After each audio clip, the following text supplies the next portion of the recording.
O que é a fé? E como obtê-la? Sermão pregado na manhã de domingo de 17 de julho de 1881 por Charles Haddon Spurgeon. No Tabernáculo Metropolitano, Newington, Londres. Porque pela graça sois salvos, por meio da fé, Efésios 2:8. Tenho o propósito de considerar primordialmente a expressão, por meio da fé.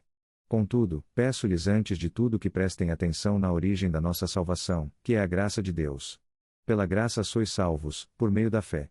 Uma vez que Deus é clemente, os pecadores são perdoados, convertidos, purificados e salvos. Não são salvos devido a qualquer coisa neles, ou o que pode haver neles, nunca, mas é graças ao ilimitado amor, a bondade, a piedade, a compaixão, a misericórdia e a graça de Deus.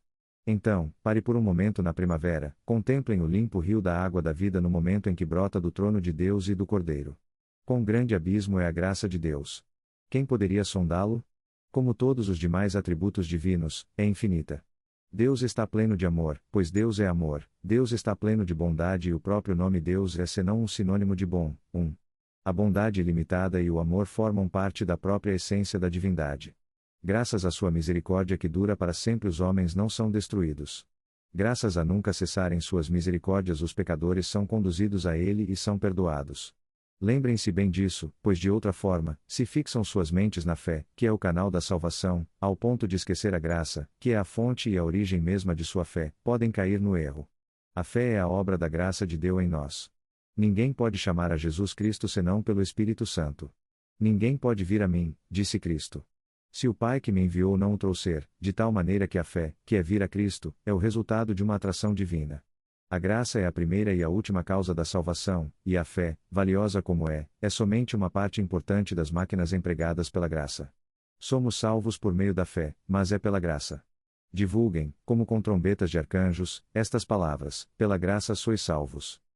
A fé ocupa a posição de um canal ou de um tubo condutor, a graça é a fonte e a corrente, a fé é o aqueduto por onde descende o fluxo da misericórdia para refrescar os sedentos filhos dos homens. É uma grande tristeza que se rompa o acordo, isto é uma visão triste, ver em torno de Roma, os muitos nobres aquedutos que já não canalizam mais a água para a cidade porque os arcos estão quebrados, e as maravilhosas estruturas estão em ruínas. O aqueduto deve conservar-se intacto para que possa transportar a corrente de água, e da mesma forma, a fé tem que ser legítima e verdadeira, e tem que subir diretamente a Deus e descer diretamente a nós, para que possa converter-se em um condutor útil de misericórdia para nossas almas. Ainda lhes recordo novamente, que a fé é o canal, o aqueduto, e não a fonte, e não devemos colocar muitos olhos nela, como para exaltá-la acima da fonte divina de toda benção que está na graça de Deus. Jamais convertam sua fé em um Cristo, nem a considerem como se fosse a fonte independente de sua salvação. Encontramos nossa vida ao olhar para Jesus, não ao olhar a nossa própria fé. Todas as coisas se tornam possíveis a nós através da fé, porém, o poder não está na fé, e sim no Deus em que descansa a nossa fé. A graça é a locomotiva, e a fé é a cadeia por meio da qual o vagão da alma se vincula ao grande poder motor. A justiça da fé não é a excelência moral da fé, mas a justiça de Jesus Cristo, que é sujeita e ligada pela fé. A paz no interior da alma não se deriva da contemplação da nossa própria fé, e sim do que vem daquele que é nossa paz. A fé toca a borda de seu manto e dele emana poder que se introduz na alma. Sem demora, é algo muito importante que olhemos bem ao canal, e, portanto, neste momento, vamos considerá-lo conforme Deus e o Espírito Santo nos capacite a fazê-lo. O que é a fé? Por que a fé é escolhida como canal da bênção? Como se obtém e como se aumenta a fé? 1. O que é a fé? O que é essa fé a respeito da qual se disse, pela graça sois salvos por meio da fé? Existem muitas descrições da fé, mas quase todas as definições que eu encontrei me fizeram entendê-la menos do que entendia antes de vê-las. Quando um homem de cor leu o capítulo, disse que confundiria e é muito provável que assim fizesse, mas o que ele quis dizer é que ele exporia o capítulo. Além disso, irmãos, poderíamos explicar a fé de uma maneira que ninguém entenderia, eu espero não ser culpado desse erro. A fé é a coisa mais simples, e talvez, em razão da sua simplicidade, seja a coisa mais difícil de explicar. O que é a fé? É composta de 3 elementos: conhecimento, crença e confiança. O conhecimento é o primeiro. Os teólogos da Igreja de Roma acreditam que o homem pode crer no que não conhece. Talvez um católico romano possa fazê-lo, mas eu não. Como crerão naquele de quem nada ouviram? Eu preciso ser informado de um fato, antes de poder acreditar nele. Eu creio nisto, eu creio naquilo, mas eu não posso dizer que acredito em um monte de coisas que eu nem sequer tenho consciência. A fé vem pelo ouvir. Primeiro temos que ouvir para poder saber o que é aquilo em que cremos. Em ti confiarão os que conhecem o teu nome. Um mínimo de conhecimento é essencial para a fé, daí a importância de obter conhecimento. Inclinai os vossos ouvidos, e vinde a mim, ouvi, e a vossa alma viverá foi a palavra do antigo profeta e ainda é a palavra do Evangelho. Examinem as Escrituras e aprendam o ensino do Espírito Santo a respeito de Cristo e sua salvação. Busquem conhecer a Deus que é galardoador daqueles que o buscam. Isto lhes dá espírito de conhecimento e de temor do Senhor. Conheçam o Evangelho, saibam quais são as boas novas, como falam de um perdão imerecido, de uma mudança de coração, de uma adoção na família de Deus, e de inúmeras outras bênçãos. Conheçam a Deus, conheçam seu Evangelho, e conheçam especialmente a Cristo Jesus, o Filho de Deus, o Salvador dos homens, unido a nós por sua natureza humana, e unido a Deus, por ser divino, e sendo por isso capaz de atuar como mediador entre Deus e o homem, capaz de colocar suas mãos sobre ambos e ser o elo entre o pecador e o juiz de toda a terra. Esforcem-se para conhecer mais e mais de Cristo. Tendo passado mais de 20 anos depois de sua conversão, Paulo diz aos Filipenses que desejava conhecer a Cristo, e podem estar certos de que quanto mais conhecemos a Cristo, mais desejaremos conhecê-lo, e assim, aumentar nossa fé nele. Procurem conhecer especialmente a doutrina do sacrifício de Cristo, pois esse é o centro do alvo ao que aponta nossa fé. Este é o ponto no qual a fé salvadora se adere principalmente. Deus estava em Cristo reconciliando consigo o mundo, não lhes imputando os seus pecados. Saibam que ele foi feito maldição por nós, como está escrito: maldito todo aquele que for pendurado no madeiro. Bebam profundamente da doutrina da obra substitutiva de Cristo, pois ali, está o mais doce consolo possível para os culpados filhos dos homens, posto que o Senhor se fez pecado por nós, para que nele fôssemos feitos justiça de Deus. Então, a fé começa com o conhecimento, daqui a importância de ser ensinados na verdade divina, pois conhecer a Cristo é a vida eterna. A mente prossegue a crer que estas coisas são verdadeiras. A alma crê que há um Deus que ouve os clamores dos corações sinceros, que o Evangelho vem de Deus, que a justificação pela fé é a grande verdade que Deus revelou por seu Espírito nesses últimos dias mais claramente que antes. Logo o coração crê que Jesus é certa e verdadeiramente nosso Deus e Salvador, o Redentor dos homens, o profeta, o sacerdote, o Rei do seu povo. Amados ouvintes, oro pedindo que vocês possam chegar a isto de imediato.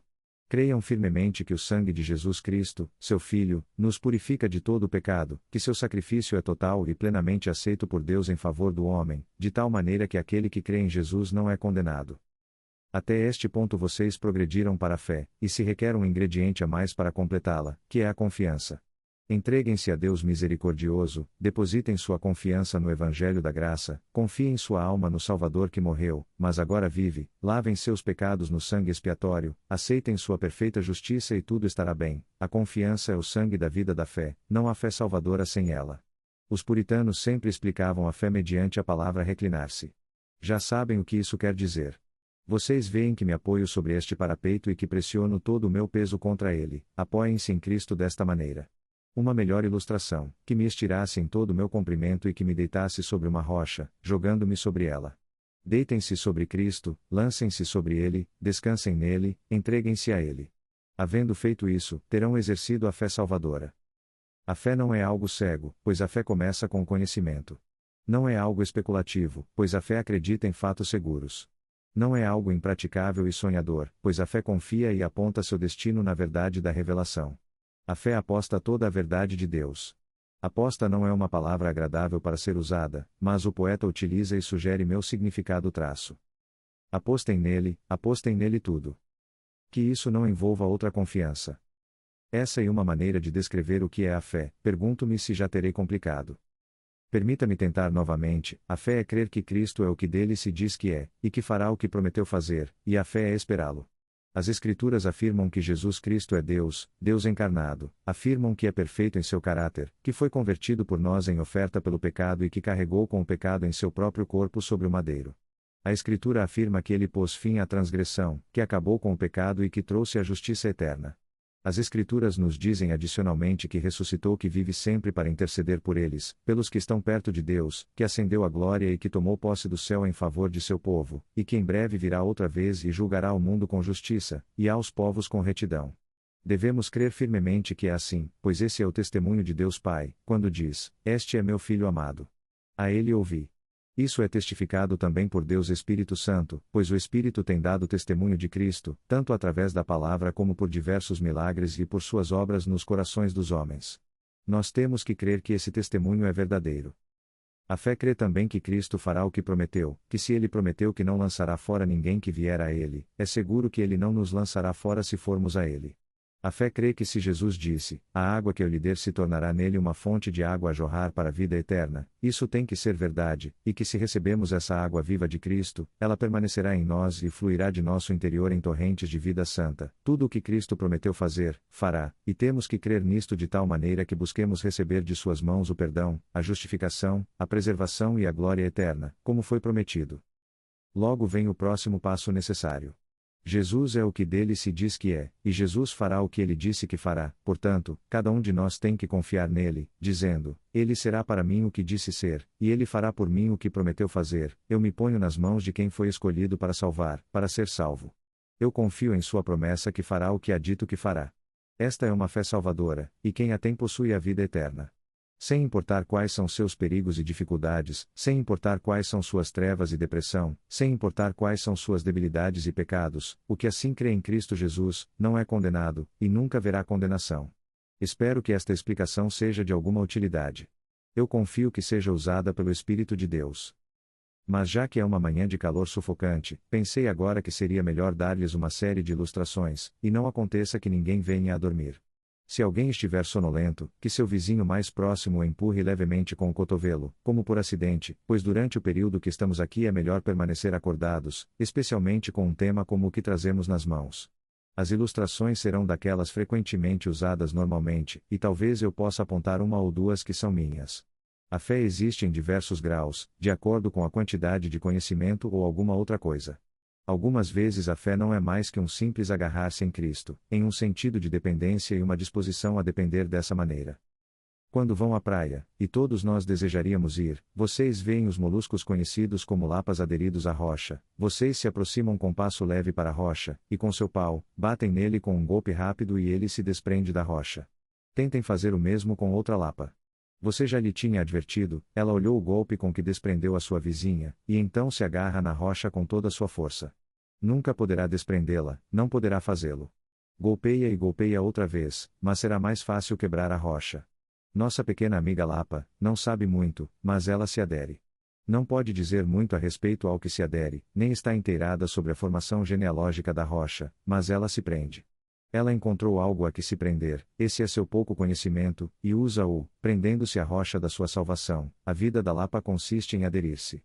Milhares de membros do povo de Deus não têm maior fé que essa, conhecem o suficiente para aderir-se a Jesus com todo o seu coração e com toda a sua alma, e isso lhes basta.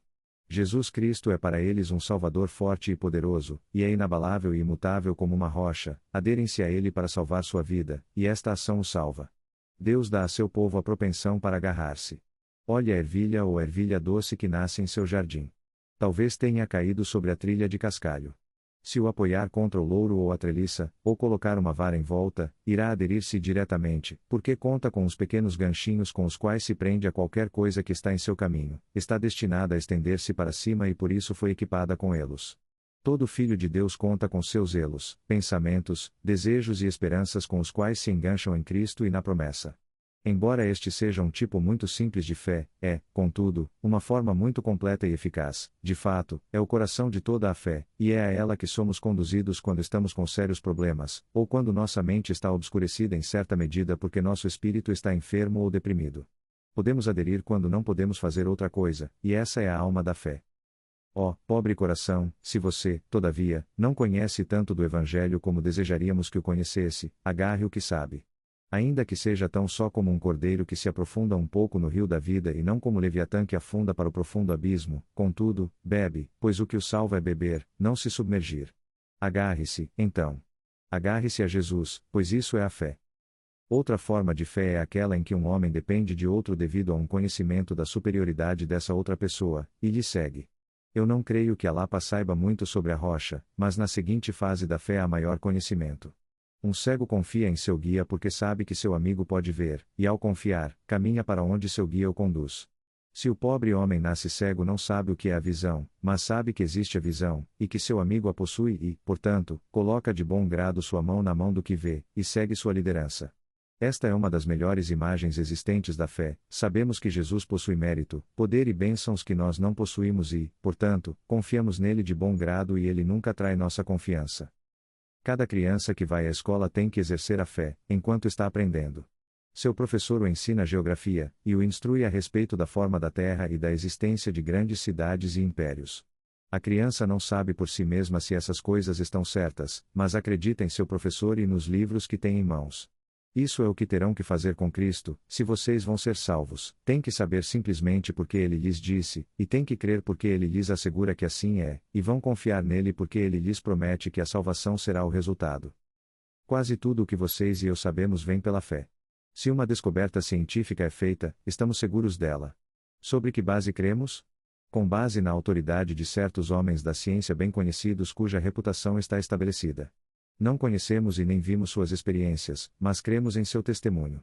Precisamente assim tem que ser feito a respeito de Cristo. Devido a ele ensinar certas verdades, vocês devem ser seus discípulos e devemos crer em suas palavras e confiar nele. Ele é infinitamente superior a vocês, e se apresenta como Mestre e Senhor de vocês para que confiem nele. Se recebem a ele e as suas palavras, vocês serão salvos. Outra forma mais completa, é a fé que brota do amor. Por que uma criança confia em seu pai? Vocês e eu sabemos pouco mais acerca de seu pai do que ele, e nós não confiamos nele tão incondicionalmente, mas a razão é que a criança confia em seu pai porque o ama. Bem-aventurados e felizes são os que têm uma fé incondicional em Jesus, entrelaçada com um profundo afeto por ele. Estão encantados com seu caráter e se deleitam com sua missão, se entusiasmam pela misericórdia que a manifestou, e agora não podem evitar confiar nele porque o admiram, o reverenciam e o amam muito. É difícil fazer com que duvidem de uma pessoa, a qual vocês amam. Se são finalmente conduzidos a ele, então vem a terrível paixão dos ciúmes, que é forte como a morte e cruel como a sepultura, mas mesmo que não cheguem a essa opressão do coração, o amor é pleno de confiança e entrega. O caráter de uma confiança amorosa no Salvador pode ser ilustrado assim: uma senhora é esposa do mais importante médico do momento, ela cai vítima de uma perigosa enfermidade, cujo poder a derruba, contudo, ela está assombrosamente calma e tranquila, pois seu esposo converteu essa enfermidade em seu estudo especial, e já curou milhares de pessoas similarmente afligidas. Ela não se incomoda o mínimo, pois se sente perfeitamente segura nas mãos de um ser tão querido para ela, em quem a habilidade e o amor se combinam em suas formas mais completas. Sua fé é razoável e natural e seu esposo a merece, a partir de qualquer ponto de vista. Esse é o tipo de fé exercido pelo mais feliz dos crentes em Cristo. Não há nenhum médico como ele, ninguém pode salvar como ele. Nós o amamos e ele nos ama, portanto, colocamo-nos em suas mãos e aceitamos qualquer coisa que prescreva e fazemos qualquer coisa que ordene. Sentimos que nada pode ser ordenado equivocadamente enquanto ele for o diretor dos nossos assuntos, pois ele nos ama demais para permitir que pereçamos ou que soframos uma só dor sem necessidade. A fé capta também a presença do Deus e Salvador vivente e gera assim na alma uma bonita calma e uma quietude como a que foi vista em uma menina no meio da tempestade. Sua mãe estava alarmada, mas a doce menina estava fascinada, ela aplaudia com deleite. Estando junto à janela quando os raios vinham de maneira assustadora, ela exclamava com gritos infantis: "Olha, mamãe, que lindo!" Sua mãe lhe disse: "Querida, saia daí, os raios são terríveis", mas ela lhe rogava que a permitisse seguir contemplando para ver a bela luz que Deus estava projetando por todo o céu, pois ela estava segura de que Deus não faria nenhum mal à sua pequenina. "Mas escuta esses horríveis trovões", disse-lhe a mãe. "A senhora não me disse, mamãe, que Deus fala no trovão?" "Sim", respondeu a trêmula mãe. "Oh", disse a pequenina, "que agradável é ouvir. Ele fala muito forte, mas penso que deve ser porque quer que os surdos o ouçam, não é assim, mamãe?" Assim, prosseguiu falando, estava tão feliz como um pássaro, pois Deus era real para ela, e ela confiava nele. Para ela, o raio era a linda luz de Deus, e o trovão era a maravilhosa voz de Deus, e isso a fazia feliz. Atrever-me-ia a dizer que a mãe sabia muito acerca das leis da natureza e da energia elétrica, mas pouco era o consolo que seu conhecimento lhe trazia. O conhecimento da menina era menos vistoso, mas era muito mais certeiro e precioso. Somos tão orgulhosos, hoje em dia, que somos muito arrogantes para ser consolados por uma verdade que é evidente em si mesma, e preferimos ser miseráveis com teorias questionáveis.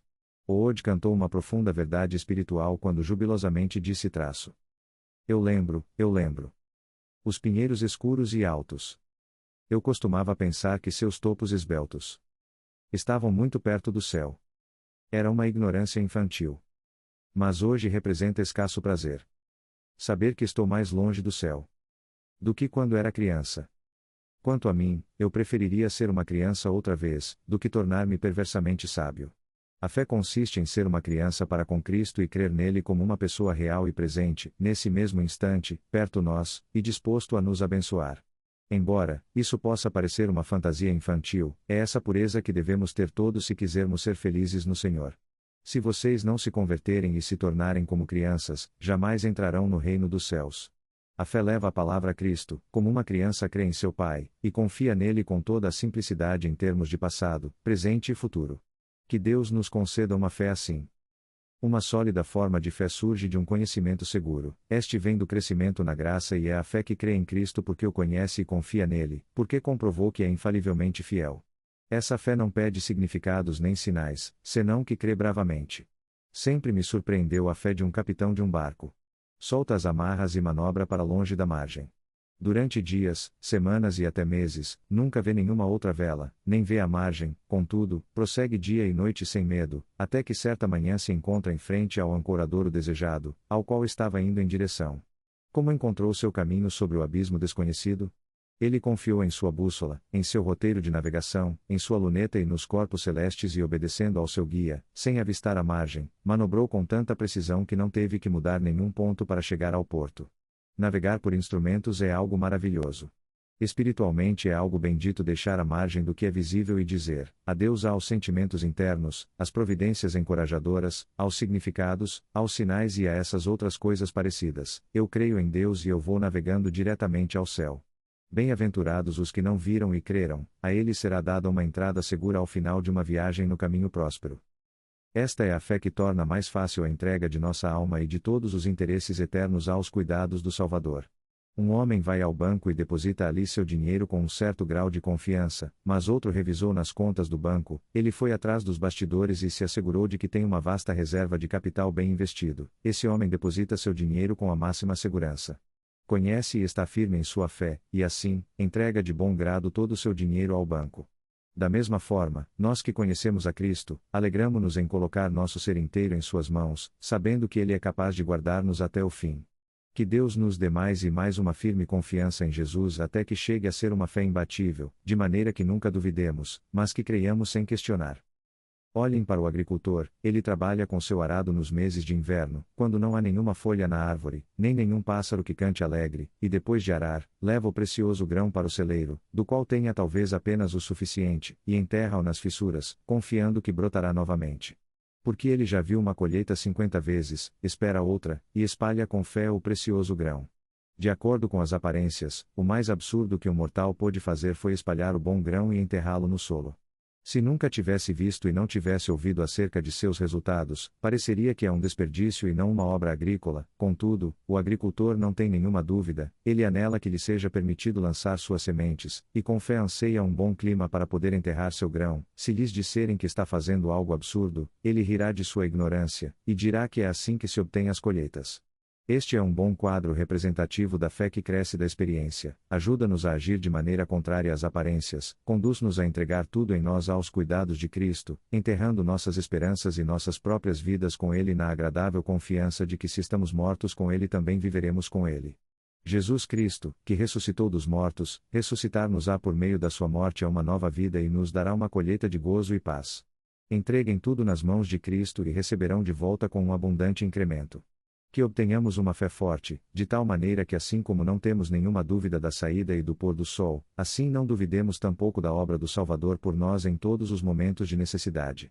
Já temos confiado em nosso Senhor e não temos sido confundidos nunca, portanto, prossigamos confiando nele mais e mais incondicionalmente, pois nossa fé nele nunca passará dos limites de seus merecimentos. Tenham fé em Deus e logo escutem Jesus dizer: creia em Deus, creiam também em mim. 2. Até aqui tenho tentado responder à pergunta: o que é a fé? Agora vamos perguntar por que a fé foi escolhida como o canal de salvação? Pela graça sois salvos, por meio da fé. Convém-nos ser modestos ao responder uma pergunta assim, pois os caminhos de Deus nem sempre são para ser compreendidos, mas até onde podemos saber, a fé foi escolhida como o canal da graça, pois ela se adapta naturalmente para ser usada como um receptor. Suponham que eu estivesse a ponto de dar uma esmola a um pobre, então a ponho em sua mão, por quê? Bem, dificilmente seria adequado colocá-la em seus ouvidos ou deixá-la em seus sapatos, a mão parece feita de propósito para receber. Assim, no corpo mortal, a fé foi criada com o propósito de ser receptora, corresponde à mão do homem e é adequado conceder a graça por seu intermédio. Permitam-me expressar mais claramente. A fé que recebe a Cristo é um ato tão simples como quando seu filho recebe uma maçã sua porque você a ofereceu e porque prometeu dar-lhe a maçã se viesse a ela. A crença e a recepção se relacionam unicamente a uma maçã, mas constituem precisamente o mesmo ato como a fé que trata com a salvação eterna, e o que a mão da criança é para a maçã, assim é a sua fé a respeito da perfeita salvação de Cristo. A mão da criança não cria nem altera a maçã, só a toma, e a fé é eleita por Deus para ser a receptora da salvação porque ela não pretende produzir salvação, nem ajudar nela, somente recebê-la. Além disso, a fé é selecionada sem dúvida porque dá toda a glória a Deus. É por fé para que seja por graça, e é por graça para que não haja nenhuma jactância, pois Deus não pode tolerar o orgulho. Paulo disse, não por obras, para que ninguém se glorie. A mão que recebe uma caridade não disse, mereço um agradecimento por aceitar o presente, isso seria um absurdo. Quando a mão leva o pão à boca não lhe diz o corpo, agradece-me pois eu lhe alimento. O que faz a mão é algo muito simples embora seja algo muito necessário, mas nunca toma a glória para si mesma pelo que faz. Então, Deus selecionou a fé para que recebesse o dom indizível de sua graça porque não pode assumir nenhum crédito, antes, tem que adorar ao Deus clemente que é o doador de todo o bem. Então, continuamos dizendo que Deus seleciona a fé como o canal de salvação porque é um método seguro que liga o homem a Deus. Quando o homem confia em Deus há um ponto de união entre eles, e essa união garante a bênção. A fé nos salva porque faz com que nos acheguemos a Deus, e nos põe em conexão com Ele assim. Já usei antes a seguinte ilustração, mas devo repeti-la porque não posso conceber uma melhor. Se diz que há anos um bote naufragou à beira das cataratas do Niágara, e que seus 2 ocupantes iam sendo arrastados pela correnteza ao precipício, quando umas pessoas que estavam na margem correram para jogar-lhes uma corda a que ambos se agarraram. Um deles se manteve segurando a corda e pode ser arrastado para a margem, mas outro, ao ver um grande tronco que passava flutuando ao seu lado, soltou a corda e se apegou ao tronco, pois era um suporte maior que a corda, e aparentemente melhor. Mas o tronco que o homem agarrou caiu no vasto abismo porque não havia nenhum vínculo entre o tronco e a margem. O tamanho do tronco não foi de nenhum benefício para o homem agarrado nele, era necessário algo que o vincularia à margem para poder estar seguro. Assim mesmo, quando um homem confia em suas próprias obras, ou em seus sacramentos, ou em qualquer coisa semelhante, não será salvo, porque não há uma união entre Cristo e ele, mas a fé, embora pareça ser só uma corda fina, está nas mãos do grande Deus do lado da margem, o poder infinito atrai para si a linha de ligação, desta maneira, salva o homem da destruição. Oh, quão bem-aventurada é a fé, porque nos une a Deus. Além disso, a fé foi escolhida porque ela toca as molas da ação. Pergunto-me se me equivoco se eu disser que nós nunca fazemos nada exceto através de algum tipo de fé. Se eu caminho através desta plataforma é porque creio que minhas pernas me levarão. Um homem come porque crê na necessidade dos alimentos.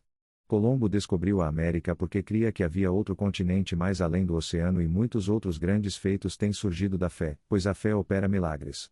As coisas mais comuns são realizadas sobre o mesmo princípio, a fé, em sua forma natural, é uma força que prevalece em tudo. Deus dá a salvação à nossa fé porque Ele tocou assim a fonte secreta de todas as nossas emoções e ações. Ele assumiu, por assim dizer, a bateria e agora pode enviar a sagrada corrente a cada uma das áreas de nossa natureza. Quando cremos em Cristo, e o coração se converteu na posse de Deus, somos salvos do pecado e somos conduzidos ao arrependimento, à santidade, ao céu, à oração, à consagração e a toda outra obra da graça. Além disso, a fé tem o poder de agir por amor, toca o lugar secreto dos afetos e atrai o coração a Deus. A fé é um ato de entendimento, mas também procede do coração. Com o coração se crê para a justiça e por isso Deus dá a salvação à fé, porque mora como vizinha contínua dos afetos, e é parente próxima do amor, e o amor, sabemos bem, é o que purifica a alma. O amor a Deus é obediência, o amor e santidade, amar a Deus e amar os homens é ser conformados à imagem de Cristo, isso é a salvação. Além disso, a fé gera paz e alegria. Quem a possui repousa e está tranquilo, está alegre e satisfeito, e essa é uma preparação para o céu. Deus dá todos os dons celestiais à fé, porque a fé gera em nós a própria vida e o Espírito que há de ser manifestado eternamente no mundo de cima que é melhor. Apresso-me sobre esses pontos para evitar cansá-los em um dia em que, mesmo que o Espírito está pronto, a carne é fraca. 3. Concluímos com o terceiro ponto: como podemos obter e incrementar nossa fé? Esta é uma pergunta muito importante para muitos. Afirmam que querem crer, mas não podem. Circula uma série de disparates acerca desse tema. Sejamos práticos ao tratar dele. O que devo fazer para crer? O caminho mais curto é acreditar, e se o Espírito Santo lhe constituiu honesto e sincero, você crerá logo que a verdade for colocada na sua frente. De qualquer forma, o mandamento do Evangelho é claro: crê no Senhor Jesus e será salvo. Mas se para você isso ainda é difícil, leve a Deus em oração. Diga ao Pai grandioso exatamente o que é que lhe confunde, e peça pelo Espírito Santo que resolva essa questão. Se eu não posso crer em um trecho de livro, gostaria de perguntar ao autor o que isso quer dizer, e se é um homem verdadeiro, sua explicação me satisfará. Com muito mais razão a explicação divina satisfará o coração daquele que busca sinceramente. O Senhor está disposto a dar-se a conhecer, vá a Ele e comprove que assim é. Além disso, se a fé lhe parecesse algo difícil, é possível que Deus, o Espírito Santo lhe capacite a crer, se ouve frequentemente e sinceramente o que ordena que creia. Nós cremos em muitas coisas porque as temos ouvido com certa frequência. Por acaso não descobriram que assim procede na vida comum, que se ouvirem algo 50 vezes ao dia, ao final passariam a crê-lo? Algumas pessoas passaram a crer no que é falso através deste processo. Não me surpreende que Deus abençoe com frequência esse método, para trabalhar a fé a respeito do que é verdadeiro, pois está escrito: a fé vem pelo ouvir. Se eu ouço o Evangelho sincera e atentamente, pode ser que um desses dias me descubra crendo no que ouço, através da bendita operação do Espírito em minha mente. No entanto, se lhes parecer que se trata de um conselho, eu pediria à continuação que considerem o testemunho de outro. Os samaritanos creram devido ao que a mulher lhes disse a respeito de Jesus. Muitas de nossas crenças surgem do testemunho de outros. Eu creio que existe um país chamado Japão, nunca o vi, e no entanto, creio que existe esse lugar porque outros já foram lá. Eu creio que vou morrer, eu nunca morri, mas muitíssimas pessoas que eram conhecidas minhas estão mortas, e eu tenho a convicção de que também morrerei. O testemunho de muitos me convence disso. Escuta então aos que lhe dizem, como foram salvos, como foram perdoados, e como seu caráter foi transformado. Se você escutar, descobrirá que alguém como você mesmo foi salvo. Se você foi um ladrão, descobrirá que um ladrão se regozijou quando seu pecado foi limpo na fonte do sangue de Cristo. Você que foi lascivo na vida, descobrirá que homens que tinham caído dessa maneira foram limpos e transformados. Se está desesperado, só tem que se reunir com o povo de Deus e indagar um pouco, e alguns que estavam no mesmo estado de desesperança que você, contar-lhe-ão como foi que ele o salvou. Quando ouvir, um atrás do outro, o testemunho de quem provou a palavra de Deus e comprovou, o Espírito Divino lhe conduzirá a crer. Não tens ouvido a história do africano a quem um missionário contou que a água se endurecia às vezes de tal forma que uma pessoa podia caminhar sobre ela? O africano declarou que cria muito nas coisas que o missionário lhe havia dito, mas que nunca poderia crer nisso. Quando visitou a Inglaterra, aconteceu que um dia gelado congelou o rio, mas o africano não quis aventurar-se a atravessá-lo. Sabia que era um rio e estava seguro de que se afogaria se ele se aventurasse a atravessá-lo. Finalmente foi persuadido a fazê-lo e se confiou a fazer o mesmo que outros haviam feito anteriormente.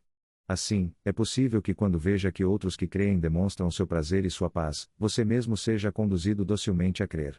É uma das maneiras de Deus de ajudar-nos a obter a fé. Este é ainda um plano melhor: advirtam a autoridade sobre a qual lhes ordena a acreditar, e isto lhes ajudará grandemente. A autoridade não é minha, pois poderiam rejeitá-la muito bem, mas se lhes é ordenado a crer na autoridade do próprio Deus. Ele lhes ordena a crer em Jesus Cristo e vocês não devem recusar obedecer ao seu Criador. O capataz de umas obras no norte do país havia ouvido com frequência o Evangelho, mas estava perturbado por um medo de não poder vir a Cristo. Seu bom chefe lhe enviou um dia um papel nas obras onde trabalhava: venha à minha casa imediatamente depois do trabalho. O capataz apareceu na porta de seu chefe, e o chefe saiu, e lhe disse um pouco rude: o que pretende, João, incomodando-me a esta hora? O trabalho já está concluído, que direito tem de vir aqui? Chefe, respondeu, recebi uma carta de sua parte dizendo para apresentar-me depois do trabalho. Pretende dizer-me que simplesmente porque recebeu uma carta de minha parte veio à minha casa e me pediu que saísse a vê-lo depois do horário da oficina? Bem, senhor, replicou o capataz, não o entendo, mas me parece que considerando que você mandou me chamar, teria o direito de vir. Entre, João, disse-lhe o chefe, tenho outra mensagem que quero ler, e se sentou e leu estas palavras: Vinde a mim todos os que estáis cansados e sobrecarregados, e eu vos aliviarei. Depois dessa mensagem de Cristo, pensa que pode estar errado ir a ele? O pobre homem veio de imediato, e creu, pois viu que tinha uma boa garantia e uma autorização para crer. Você também a tem, pobre alma, tem uma boa autorização para vir a Cristo, pois é o Senhor mesmo que ordena que confie nele. Se isso não os convence, reflitam sobre em que é que tem que crer, que o Senhor Jesus Cristo sofreu em nosso lugar, na posição e na condição de homens, e é capaz de salvar a todos que confiam nele. Vamos, este é o fato mais abençoado que os homens foram convidados a crer, na verdade mais divina, na mais consoladora e na mais adequada que foi posta diante dos homens. Eu lhes aconselho que pensem muito a respeito, e que examinem a graça e o amor que contém. Estudem os 4 evangelhos, estudem as epístolas de Paulo, e logo vejam se a mensagem não é tão plausível para que vocês sejam forçados a acreditar. Se isso não funcionar, então, pensem na pessoa de Jesus Cristo, pensem em quem é Ele, o que Ele fez, e onde está agora, e o que Ele é agora, pensem muitas vezes e profundamente. Quando alguém como Ele lhes pede que confiem nele, então, seguramente seu coração cairá persuadido, pois, como poderiam duvidar dele? Se nada disso servir, então, há algo ruim a respeito de vocês, e minha última palavra é: submeta-se a Deus. Que o Espírito de Deus remova sua inimizade e que ceda. É rebelde orgulhoso, e essa é a razão pela qual não crê em seu Deus. Abandone a rebeldia, deite as armas, renda seus critérios, renda-se a seu rei.